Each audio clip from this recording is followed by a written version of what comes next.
সমুদ্রের এক কোণে আছে এমন এক জায়গা যেখানে আজও নাবিকেরা সূর্যাস্তের পর যেতে ভয় পায়। সেখানে অর্ধেক ডুবে শৈবাল আর মরিচার আড়ালে পড়ে আছে এক ভাঙা জাহাজ, নাম ছিল রক্তচন্দ্র। আজ থেকে ঠিক ১০০ বছর আগে সেই জাহাজটি হারিয়ে গিয়েছিল এক ভ্যাল রাতে। ঘনিশ সালের অমাবস্যা। আকাশে চাঁদ নেই, তারারা নিভে গেছে যেন।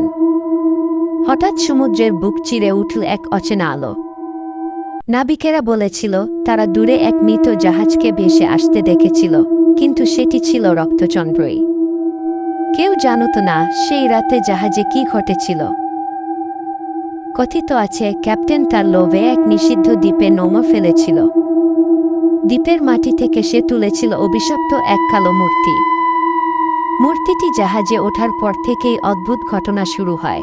রাতে ডেকে শোনা যেত শিকলের ঝানাঝান, খালি কেবিনে পায়ের শব্দ, আর সমুদ্রের পানি নিজে নিজেই লাল হয়ে উঠত। ঝড় এল, কিন্তু বাতাস নয়, এ ছিল আত্মার ঝড়।